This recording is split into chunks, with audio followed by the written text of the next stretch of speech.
Wusstest du, dass Kinder in Deutschland oft schon nach der 4. Klasse getrennt werden? Also Gymnasium hier, Realschule da und so weiter. Das ist echt früh, oder? Ja, und viele Eltern denken zuerst, ach, der Staat zahlt doch alles. Na ja, die Wahrheit ist, es gibt Hilfe, aber nicht alles ist kostenlos. Das überrascht viele total. Und das größte Problem ist oft nicht die Schule selbst, sondern die Entscheidung. Was passt zum Kind? Und wie meldet man es überhaupt richtig an? Hey zusammen, schön, dass ihr da seid. Ich bin Julia. Und ich bin Tim. Heute sprechen wir locker, aber sehr konkret über Schulwahl in Deutschland. Also Wege, Anmeldung, Betreuung, Kosten und ja, auch ein paar Missverständnisse. Genau. Vielleicht starten wir mal ganz einfach. Erst kommt die Kita, wenn man einen Platz bekommt, und dann die Grundschule. Die Grundschule dauert in vielen Bundesländern 4 Jahre. Danach kommt die Entscheidung für die weiterführende Schule. Und da gibt's mehrere Optionen. Gymnasium, Realschule, Hauptschule und in vielen Städten auch Gesamtschulen oder Gemeinschaftsschulen. Ganz kurz erklärt, Gymnasium ist eher theoretisch, viel Stoff, oft bis zum Abitur. Realschule ist mittlere Schiene und Hauptschule ist stärker praktisch. Gesamtschule mischt oft alles, je nach Kind. Wichtig ist, es geht nicht um besser oder schlechter, sondern was passt. Manche Kinder lieben lange lesen und viel schreiben, andere arbeiten gerne praktisch mit den Händen. Und viele blühen in einer Gesamtschule total auf, weil es da mehr Wege gibt. Bevor wir tiefer gehen, machen wir eine kleine Minirolle, okay? Ein Elternteil ruft im Schulsekretariat an und fragt nach Anmeldung und Betreuung. Ich bin das Sekretariat und du bist die Mutter. Alles klar. Ey, guten Tag, hier spricht Julia Meier. Ich wollte mal fragen, wie die Anmeldung für die Grundschule läuft und ob es Ganztag gibt. Guten Tag, Frau Meier. Hier ist das Schulsekretariat der Sonnenschule. Die Anmeldung ist im Herbst, meistens im Oktober oder November. Sie bekommen einen Brief vom Schulamt, das ist die Behörde für Schulen. Ganztag haben wir auch. Das heißt Betreuung am Nachmittag mit Hausaufgabenhilfe und Spielen. Ah, danke. Und wie finde ich raus, ob wir zu Ihrer Schule gehören? Ich habe das Wort Einzugsgebiet gehört, aber ich weiß nicht genau, was das ist. Gute Frage. Einzugsgebiet heißt, welche Straßen zu welcher Schule gehören. Also wenn Ihre Adresse in unserem Gebiet liegt, dann ist unsere Schule für Sie zuständig. Wir prüfen das gerne mit Ihrer Adresse. Super. Und was kostet der Ganztag ungefähr? Wir planen gerade unser Budget, also, ja, es wäre gut, das zu wissen. Das hängt von der Stadt ab, aber oft zahlt man eine Gebühr pro Monat, manchmal nach Einkommen. Essen kostet dann extra, zum Beispiel 3,50 € pro Tag. Genauere Infos bekommen Sie beim Träger oder bei uns im Büro. Perfekt, vielen Dank für die Infos. Dann warte ich auf den Brief und melde mich nochmal. Einen schönen Tag. Sehr gerne, Ihnen auch einen schönen Tag. Skas. So in etwa läuft das, ihr. Also echt nicht kompliziert, aber man muss wissen, wann was passiert. Der Brief vom Schulamt kommt, dann hat man Termine, und zack, ist das Jahr schon rum. Und bitte nicht erst im letzten Moment alles klären. Viele machen den Fehler und denken, ach, das geht schon irgendwie. Dann ist der Ganztagsplatz weg und man steht ohne Betreuung da. Das ist wirklich stressig. Lass uns kurz über Geld reden, ganz offen. Viele glauben, in Deutschland ist für Familien alles bezahlt. Es gibt Kindergeld, ja, und manchmal Zuschüsse, aber Hefte, Sportsachen, Ausflüge, Hort oder Ganztag kosten trotzdem. plant das ein, auch kleine Beträge summieren sich. Richtig. Eine Sache aus meiner Nachbarschaft. Eine Familie dachte, die Klassenfahrt in der 5. oder 6. Klasse ist vielleicht 10 Euro. Am Ende waren es 200 Euro. Das ist nicht böse von der Schule, aber man sollte früh ein kleines Polster aufbauen. Jeden Monat ein bisschen, vielleicht 10 oder 20 Euro, wenn es geht. Ja, und früh starten ist da echt gut. Auch für spätere Dinge wie Laptop oder Fahrrad für den Schulweg. Wenn man von Anfang an etwas zur Seite legt, tut es später weniger weh. Apropos Alltag. Ein Thema, das Eltern oft überrascht, ist das Essen. Eine Mutter hat mir erzählt, sie hat ihrem Kind ein warm gewürztes Mittag mitgegeben, sehr lecker, aber stark nach Knoblauch. In der Pause gab's dann Kommentare wie, oh, das riecht aber. Das war peinlich für das Kind. Oh ja, ich kenn sowas auch. Tipp: Frag mal die Lehrerin oder andere Eltern, was üblich ist. Meistens ist es einfach Brot, Gemüse, Obst, Wasser. Süßes lieber selten. Und wenn du etwas Besonderes einpackst, erklärst dem Kind, damit es selbstbewusst bleibt. Kurzer Stopp, kleines Vokabelquiz, okay? Weißt du noch, was Einzugsgebiet bedeutet? Klar, das ist das Gebiet, also die Straßen und Häuser, die zu einer bestimmten Schule gehören. Wer da wohnt, hat meistens einen Platz an genau dieser Schule. Genau. Wenn ihr das Wort hört, wisst ihr jetzt, es geht um eure Adresse und die zuständige Schule. Sehr praktisch bei der Anmeldung. Gehen wir weiter zur großen Entscheidung nach der Grundschule. In der 4. Klasse gibt es oft eine Empfehlung von der Lehrerin oder dem Lehrer. Manche Bundesländer machen sie stärker, andere weniger.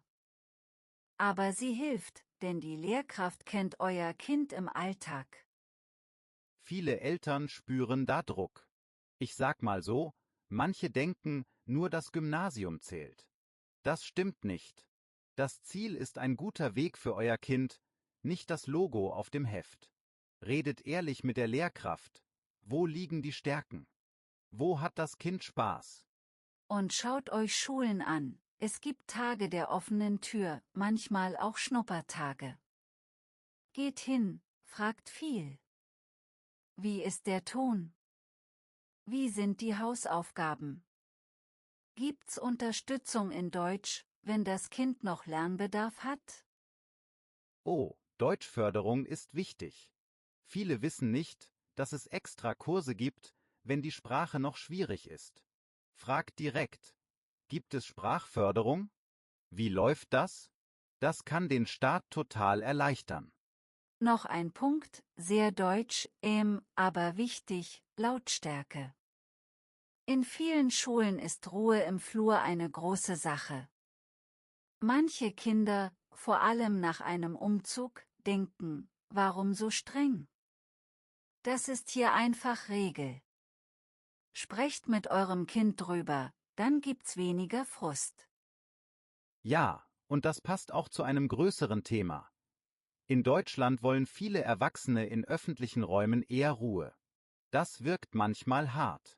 In der Schule heißt das, leise im Unterricht, klarer Ablauf. Wenn man diese Kultur kennt, fällt's leichter, sich einzufügen, ohne sich schlecht zu fühlen. Fehler, den ich oft sehe: Eltern unterschätzen den Schulweg. Die Lieblingsschule ist super, aber das Kind fährt jeden Tag 40 Minuten hin und 40 zurück. Das macht müde. Prüft, kommt man sicher hin? Gibt es einen Bus? Kann das Kind auch mal zu Fuß gehen? Genau. Und noch ein häufiger Irrtum. Man denkt, Gymnasium, Realschule, Hauptschule sind nur 3 Namen. Aber die Wahl hat soziale Folgen. Noten, Tempo, die Mitschüler, das alles prägt. Deshalb nicht nur auf den Ruf hören, sondern auf das echte Gefühl nach einem Besuch. Wollen wir noch eine kleine Rolle machen? Diesmal ein kurzes Gespräch beim Elternsprechtag. Du bist der Lehrer, ich bin die Mutter, ja? Gerne. Guten Abend, Frau Meier, schön, dass Sie da sind. Wie kann ich helfen? Guten Abend. Ich möchte wissen, welche Schule gut für meine Tochter wäre. Sie liest gerne, aber Mathe macht ihr manchmal Angst. Was meinen Sie? Ihre Tochter arbeitet sehr konzentriert, liest stark und fragt kluge Fragen. In Mathe braucht sie noch Übung, aber sie ist fleißig. Ein Gymnasium kann passen, wenn wir Mathe weiter stützen. Eine Gesamtschule wäre auch gut. Dort kann sie in Mathe etwas ruhiger wachsen. Okay, danke. Gibt es eine Hausaufgabenhilfe oder Förderkurse? Und wie viele Stunden hat man am Nachmittag? Wir haben Förderkurse und auch eine Lernzeit im Ganztag. Das hilft sehr. Und am Nachmittag sind es je nach Tag 1 bis 3 Stunden. Sprechen Sie uns einfach an, wir planen das gemeinsam. So sollte es laufen, freundlich, konkret, nicht peinlich. Einfach fragen, das ist wirklich okay. Lehrerinnen und Lehrer wollen ja, dass es gut klappt. Absolut. Ach, und noch was, wenn ihr neu in Deutschland seid, holt euch Hilfe bei der Stadt, bei Beratungsstellen oder bei Elternvereinen. Die erklären Wörter wie Schulamt, Hort, offene Ganztagsschule, oft sagt man auch OGS. Und sie wissen, welche Formulare wichtig sind. Thema Kosten nochmal, aber kurz, rechnet mit Kleinigkeiten wie Kopiergeld, Ausflüge, Sportfest, vielleicht Vereinsbeitrag für Musik oder Fußball. Nicht riesig, aber es läppert sich. Wenn Geld knapp ist, fragt nach Unterstützung. Viele Schulen haben Fonds oder kennen Anträge. Und hier ein überraschender Tipp, den ich echt gut finde: Fang früh an, ein bisschen zu sparen, auch wenn es nur 10 Euro im Monat sind. So habt ihr später Geld für eine Klassenfahrt oder einen Taschenrechner, ohne Stress. Früh ist besser als spät. Noch ein heikles, aber wichtiges Thema: Der Übergang nach der 4. Klasse macht Druck. Manche finden das zu früh, andere sagen, es hilft, weil Kinder verschieden sind. Egal, was ihr denkt, schützt euer Kind, redet positiv über alle Schularten. Kinder spüren euren Ton sofort. Ja, und vergleicht euer Kind nicht ständig mit anderen. Besser ist, was kann es schon gut? Wo braucht es Zeit? Lasst Raum für Hobbys, Schlaf, Freunde. Schule ist wichtig, aber das Leben ist größer als eine Note in Mathe. Ein Tipp aus der Praxis: Probiert den Alltag mal aus. Steht so auf, wie an einem echten Schultag, lauft den Schulweg, testet Bus oder Rad. Danach merkt ihr schnell, ist das machbar? Oder wird das morgens zu viel? Und achtet auf Betreuung nach der Schule. Ganztag heißt oft Mittagessen, Hausaufgaben, Spiel. Hort ist ähnlich, aber manchmal getrennt von der Schule organisiert. Fragt nach Plätzen rechtzeitig, die sind oft knapp. Ganz kurz, weil es oft gefragt wird, was ist eine Gesamtschule nochmal? Da lernen Kinder mit unterschiedlichen Niveaus zusammen, und man kann später noch wechseln, zum Beispiel in einen höheren Kurs. Das ist flexibel und für manche total gut. Und was ist eine Hauptschule? Da lernt man sehr praktisch und macht meist nach der 9. oder 10. Klasse einen Abschluss. Danach geht's oft in eine Ausbildung. Das ist ein ehrlicher Weg, und viele Betriebe suchen genau solche jungen Leute. Letzter kleiner Praxistipp: Redet früh mit anderen Eltern im Kiez. Also im Viertel. Welche Erfahrungen haben Sie? Wie streng ist die Schule? Wie ist die Kommunikation? Das gibt ein echtes Bild, nicht nur Hochglanzflyer. Und wenn euer Kind sehr aktiv ist, sprecht mit der Schule über Bewegungspausen, Sportangebote, vielleicht eine AG am Nachmittag. Das hilft, die Energie gut zu nutzen. In ruhigen Schulen ist Struktur wichtig, aber Bewegung ist trotzdem möglich. Bevor wir zum Ende kommen, eine Frage an euch: Welche Schule habt ihr gewählt und warum? Was war eure größte Sorge und was war am Ende gar kein Problem? Schreibt das gern in die Kommentare, das hilft vielen anderen Eltern. Und wenn ihr gerade mitten in der Entscheidung steckt, welche 2 Schulen stehen auf eurer Shortlist und was gibt am Ende den Ausschlag? Der Weg, die Betreuung, die Atmosphäre oder was anderes? Wir sind gespannt. Okay, kurzer Wrap-up: Fragt früh nach Anmeldung und Einzugsgebiet. Schaut euch Schulen an. Denkt an Betreuung und Kosten.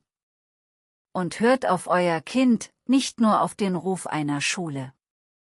Genau. Und bleibt freundlich neugierig. Lehrkräfte, Sekretariat, andere Eltern, die meisten helfen gern. Dann wird aus diesem großen Thema ein machbares Projekt. Wenn euch diese Folge geholfen hat, dann gebt uns gern ein Like und abonniert den Kanal. So verpasst ihr keine weiteren Tipps rund um Familie und Alltag in Deutschland. Danke fürs Zuhören. Passt gut auf euch und eure Kids auf. Bis zum nächsten Mal. Ciao.